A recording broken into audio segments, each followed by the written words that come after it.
So we talked before about how the ultimate goal of this course is for you to learn how to get your body to open up, where I'm able to release tension and I'm moving with this sense of length and space. My body is open.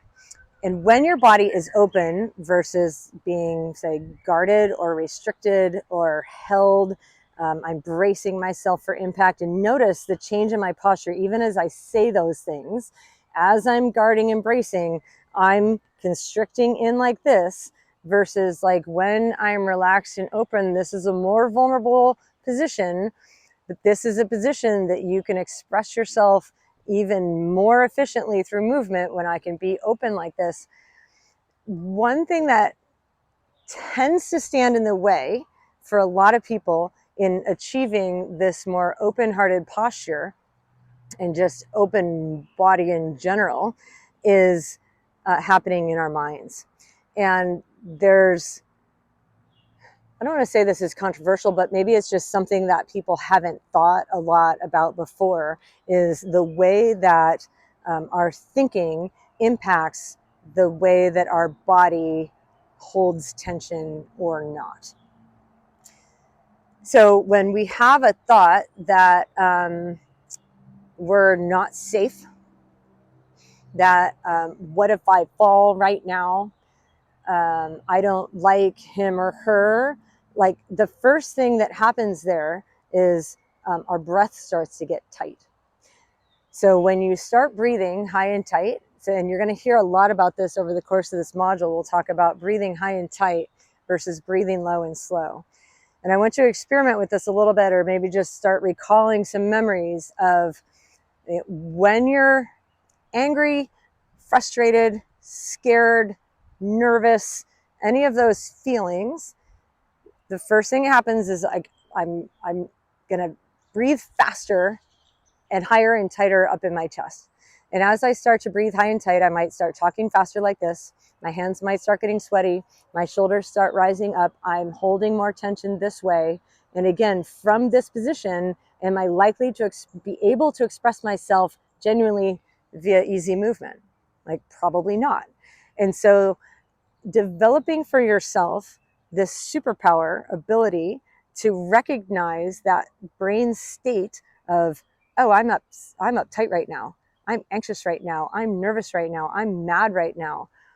And being able to recognize that, and then intentionally, consciously switching your breath so that you're breathing lower and slower.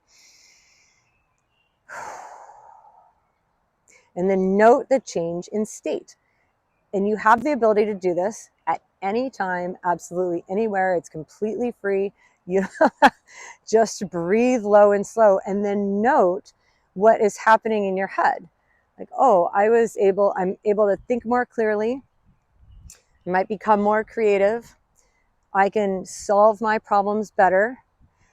And so my challenge to you here is to really think about how you might be limiting yourself by, like, without knowing it. It's a subconscious thing, or it's something maybe you just haven't really considered before.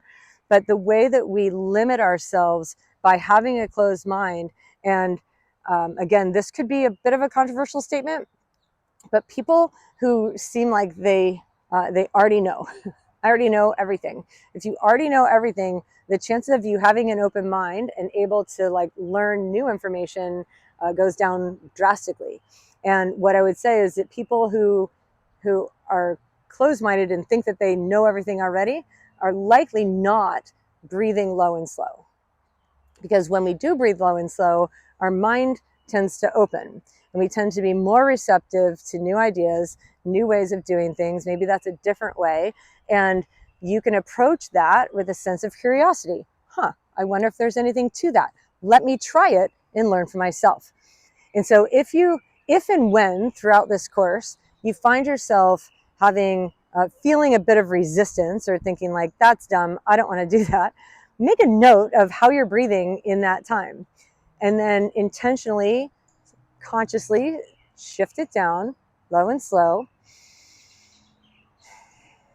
Decide, maybe there's something here. Maybe there's something to that. I wonder what I can learn. And you decide to open up your mind and hear what it is and try it, approach it with curiosity. What you very well might find is that that is the path to getting your body to open.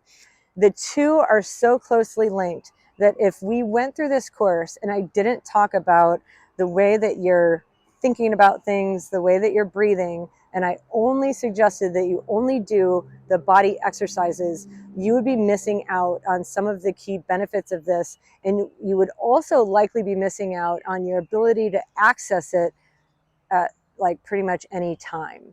Because what'll happen is as you start gaining awareness of like, okay, I'm moving this way, I feel some extra tension, what's my next move? If and when you're not breathing well, you won't be able to figure that out. You'll be like, I don't know, just keep going. Right? And that's how we end up with injuries commonly. But if instead you're like, I recognize now, I'm aware that I'm moving with a bunch of extra tension and I'm still holding on to that argument I had with my coworker today, and oh, I'm breathing high and tight, and that is very likely impacting the way that my hips are moving right now. Like, oh, we see the whole big picture, because at the end of the day, everything is connected. And so your open mind is connected to your open body. If you want an open body, I will challenge you to open your mind. And the quickest, easiest way to do that is to intentionally use your breath. Breathing low and slow, shifting that, making that a normal pattern. And note how much better you feel.